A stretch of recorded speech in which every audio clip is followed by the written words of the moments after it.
Well, last night was the great debate, the first of a series of 3 debates between the 2 presidential candidates, Hillary Clinton and Donald Trump.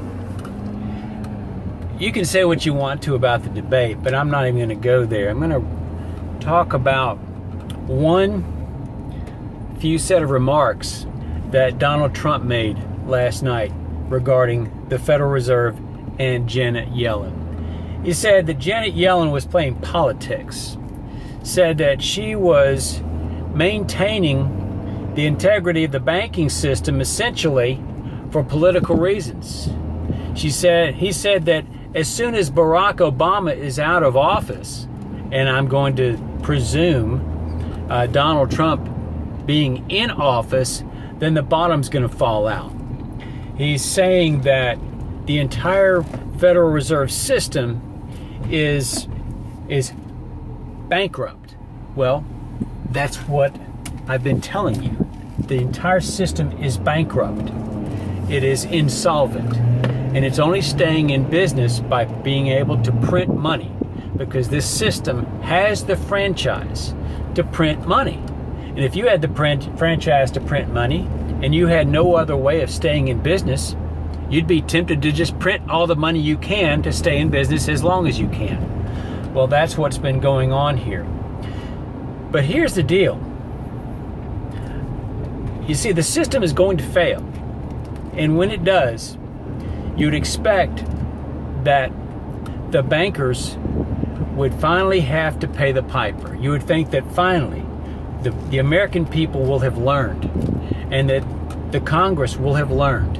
And hopefully Donald Trump, if he's the president, he certainly knows what's going on here, and he doesn't have to learn because he already knows that it's either the American people or the banks.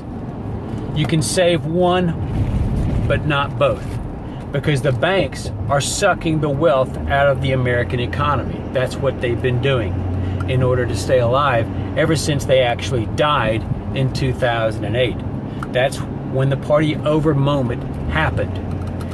And that's why we still have 0% interest rates. That's why we're still under emergency banking procedures 8 years later.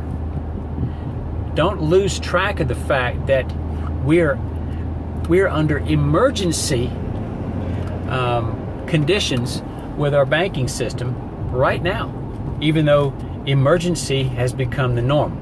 But the reason why I'm saying this is that you don't have to worry about whether Congress is going to bail out the banks when the bottom does drop out.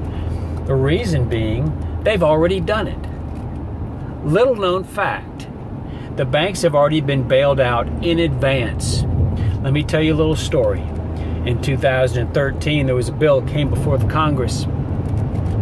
It was H.R. 992, the Swaps Regulatory Improvement Act. The Swaps Regulatory Improvement Act. Now, that bill passed overwhelmingly in the House, but then got hung up in the Senate and never passed. So what did they do? They included it in the 2014 Cromnibus. Remember the Cromnibus? They included it in that bill so that all of the provisions of the Swaps Regulatory Improvement Act made it into law, despite objections from the Senate. That's what happened. So let me tell you what the Swaps Regulatory Improvement Act does. It's not an improvement, and you know that because they said it's an improvement. It's kind of like the Affordable Care Act is not affordable. So anything that they say about the bill is not true, so we automatically know it's bad for the American people. But here's what it does. Swaps entities are shell corporations that are created by the bankers with one purpose in mind, and that is to bail the banks out should the banks become insolvent. Should a certain economic event trigger an agreement between the banks and these shell corporations that they create, then the shell corporations are supposed to bail them out. That's what a credit default swap is all about. Okay, we screwed up, you got to bail us out. The problem is that these are shell corporations. They're not capitalized to bail the banks out, yet they still have a contractual obligation to bail the banks out should the events trigger the contract.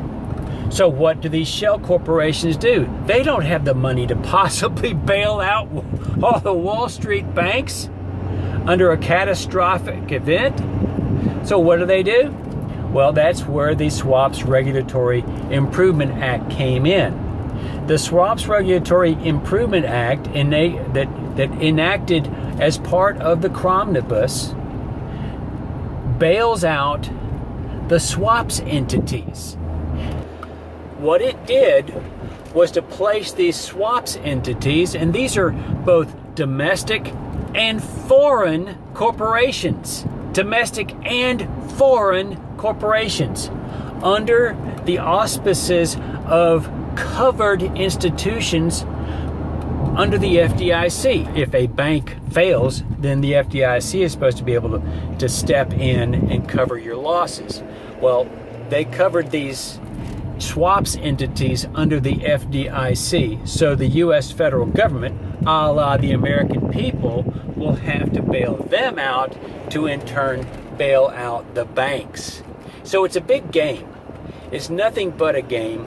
The banks create these false corporations. The government decides to place the corporations under the auspices of FDIC, creating the contractual obligation for the American people to bail them out, and so they in turn bail out the banks. So it's not the banks seemingly being bailed out by the American people. No, it's these swaps entities.